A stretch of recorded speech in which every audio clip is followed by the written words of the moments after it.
Ya. Lalu kemudian yang berikutnya, setelah adanya zalal, maka kemudian setan itu pun datang kepada pintu rumah orang-orang yang bertobat. Ya. Jadi kemudian orang-orang yang bertobat adalah bagaimana orang-orang yang bertobat itu bisa kambuh kembali. Bisa kambuh kembali dengan apa yang kemudian telah dia lakukan. Ya. Setan itu ketika mendatangi pintu rumah yang di dalamnya berkumpul orang yang bertobat kepada Allah Subhanahu wa taala, maka setan akan berusaha betul bagaimana setan itu menjadikan orang yang bertobat ini kembali kepada dosanya. Ya, dengan berbagai macam hal.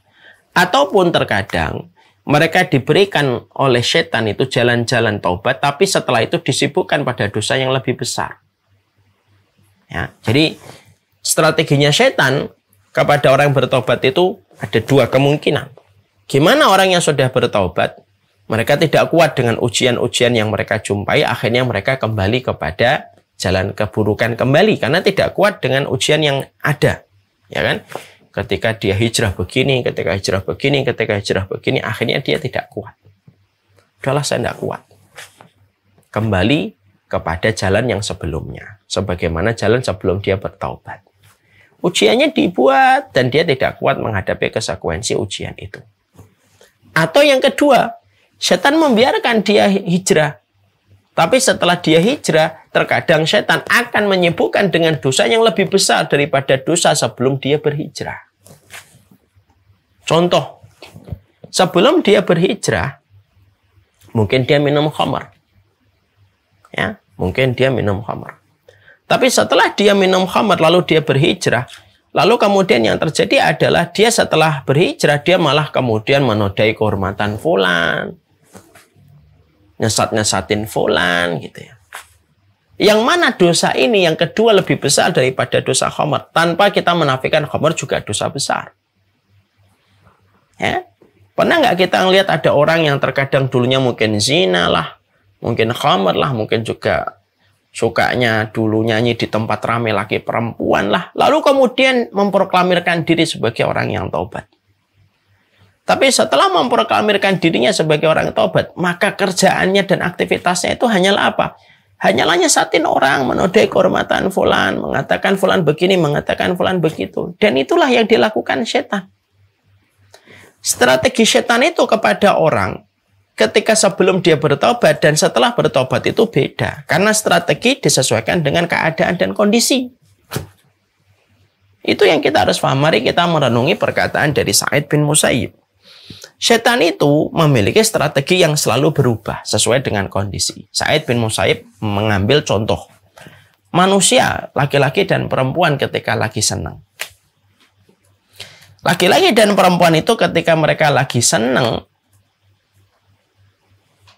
tetapi belum menikah, dijadikan bagaimana mereka itu pandangannya baik, indah terhadap pasangan lawan jenisnya. Karena belum menikah. Dijadikan indah terus mereka. Supaya puncaknya bisa terjadi perzinahan. Kalau sebelum pernikahan. Setelah menikah, maka strategi setan itu berubah. Yang asalnya dijadikan pandangannya mereka indah kepada lawan jenisnya dan pacarnya. Setelah menikah, dirubah strateginya. Yang asalnya dijadikan pandangan indah, dijadikan pandangannya itu buruk terus tentang pasangannya. Supaya puncaknya terjadi sebuah perpisahan atau perceraian. Artinya kita mengambil apa yang disampaikan oleh beliau, oleh kemudian Sa'id bin Musayyib. Setan itu merubah strategi. Kalau kondisinya sudah berubah. Ada manusia ketika dulu mungkin dia makan riba. Lalu dia bertobat. Setelah dia bertobat dari riba, maka dia kemudian mungkin mendakwahkan supaya orang meninggalkan riba. Tapi terkadang diiringi dengan sikap dia yang begitu gampang nodai kehormatan orang, akhirnya dia ngomongin orang lah, lalu kemudian menjatuhkan kehormatan fulan lah, lalu kemudian dia menghancurkan namanya fulan lah, dan itu menjadi aktivitas dia sehari-hari. Maka itu sama dengan lepas dari mulutnya buaya tetapi datang kepada mulutnya singa. Tidak ada kebaikan pada dua-duanya. Jadi akhirnya kita hanya berpindah dari satu lubang kerusakan menuju kepada lubang kerusakan yang hakikatnya terkadang lebih besar daripada yang pertama. Dan itulah yang dilakukan setan. Jadi setelah pintu zalal menggelincirkan, maka setan itu mendatangi pintu rumahnya orang yang bertobat yang ngumpul. Kalau tidak ditarik lagi untuk melakukan dosa dengan berbagai macam kesulitan setelah dia hijrah, terus dipopor itu supaya dia terus mendapatkan kesulitan setelah dia hijrah, supaya akhirnya dia mikir-mikir lagi untuk kembali dosa. Atau yang kedua, udah dia tidak ditarik lagi kepada dosa sebelumnya, tapi ditawari dengan dosa yang lebih besar. Yaitu apa? Ya menghujat orang, mencela fulan lah, mengkafirkan fulan lah, menyesatkan fulan lah, mensyubhatkan fulan dengan begitu gampang lah. Hanya itu aja kerjaannya, setiap waktunya. Walaupun dia mungkin berganti tempat, dia berganti tempat taklim, dia suka berada di tempat taklim, mungkin jenggotnya sudah tumbuh, mungkin sholatnya sudah diperhatikan. Dan ingat, saya pernah menyampaikan perkataan ulama salaf kan, terkadang setan itu membuka satu pintu kebaikan, supaya dia bisa masuk kepada 10 keburukan setelah pintu kebaikan satu dibuka untuknya. Ya.